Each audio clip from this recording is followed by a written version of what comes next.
Good morning and welcome back to my channel.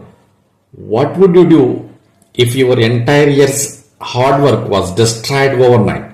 Would you borrow money, ask relatives for help, or would you write a letter directly to God? Believe it or not, that's what exactly happened in today's story. Imagine you helped a poor person by collecting some money from your friends and you also added some money. That person, instead of thanking you, he called you a thief. Why did he accuse the very people who helped him? The answer will surprise you. Is that person an innocent, foolish, or deeply faithful person? A Letter to God, written by G.L. Fuentes, is a touching story that beautifully portrays the theme of faith, hope, human kindness, and irony. The story revolves around Lencho, a poor farmer whose unwavering faith in God remains unshaken even in the face of complete disaster. Through simple incidents, the author presents profound truths about human nature and the power of belief. The story begins with the description of Lencho's house, which stood alone on the crest of a low hill in the middle of a valley. From his elevated position, one could see the river and the fields of ripe corn decorated with flowers that promise an excellent harvest. Lencho and his family depended entirely upon the success of this crop for their livelihood. The only thing the earth needed was a good shower of rain. Being an experienced farmer who knew his fields intimately, Lencho kept watching the northeastern sky throughout the morning. Finally, he confidently told his wife that they were surely going to receive rain. His wife replied, "Yes, God willing," reflecting the family's faith in divine providence. At the time, the older boys were working in the fields while the younger children were playing near the house. Lencho's wife was preparing supper and called everyone for dinner.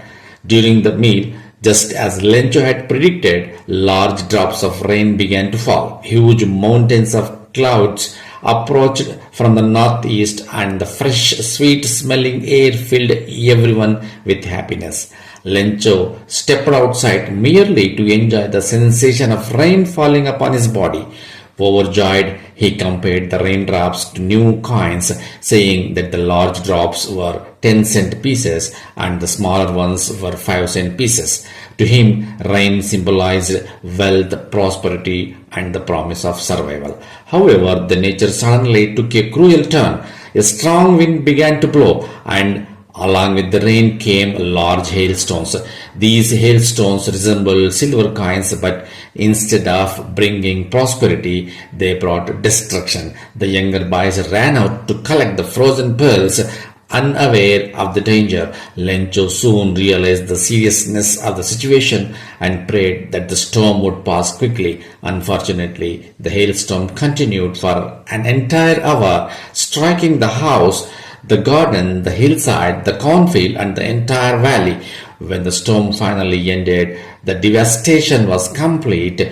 The fields looked white as though they had been covered with salt. Not a single leaf remained on the trees.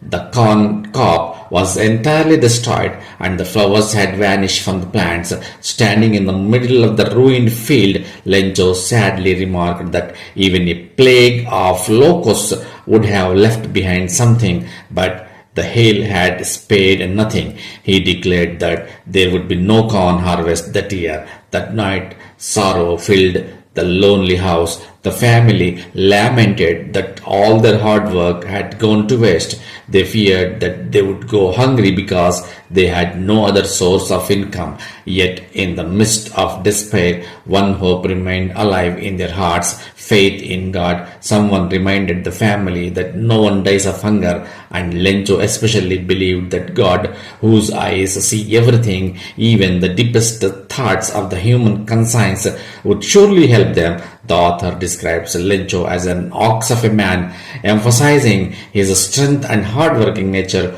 Although he labored in the fields like an animal, he knew how to read and write. The following Sunday morning, driven by his absolute faith, Lencho decided to write a letter to God. In the letter, he explained that if God did not help him, he and his family would face starvation. He requested 100 pesos, which he needed to sow his fields again and support his family until the next harvest. He addressed the envelope simply to God, affixed a stamp to it, and dropped it into the mailbox at the post office. The unusual address amused the postman, who had never encountered such a letter before. Laughing heartily, he showed it to the postmaster. The postmaster also laughed at first, but soon his amusement turned into admiration. He was deeply moved by Lencho's extraordinary faith and wished that he himself possessed such belief. Determined not to destroy the farmer's faith, the postmaster decided to answer the letter. However, he soon realized that goodwill alone would not be enough to send Lencho the money he requested. He needed actual financial support. Therefore, he donated a part of his own salary, collected contributions from his employees, and persuaded several friends to contribute for an act of charity.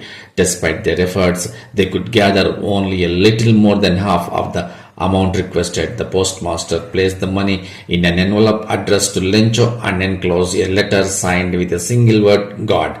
The following Sunday, Lencho arrived at the post office earlier than usual to inquire whether a letter had arrived for him. The postman personally handed him the envelope while the postmaster watched with satisfaction, proud of the good deed he had performed. Lencho showed no surprise upon seeing the money because he firmly believed that God would answer his request. However, when he counted the amount, he became angry, since God could neither make mistakes nor refuse his request. Lencho concluded that someone else must have taken the missing money. Immediately he asked for paper and pen and wrote another letter to God. With great effort, he expressed his thoughts and posted the letter. Curious, the postmaster opened it and discovered that Lencho had written that only 70 pesos had reached him. He requested that God send the remaining amount because he desperately needed it. However, he added one final instruction: God should not send the rest through the mail because the employees of the post office were a bunch of crows. This ending creates the central irony of the story. The very people who had sacrificed their own money to help Lencho were accused by him of being thieves. Lencho's faith in God was so absolute that he never considered the possibility that human beings could have acted as instruments of divine help. His innocence and simplicity prevented him from recognizing the kindness of the postmaster and his staff. Through this remarkable story, G.L. Fuentes teaches valuable lessons about life. The story demonstrates that faith can provide strength and hope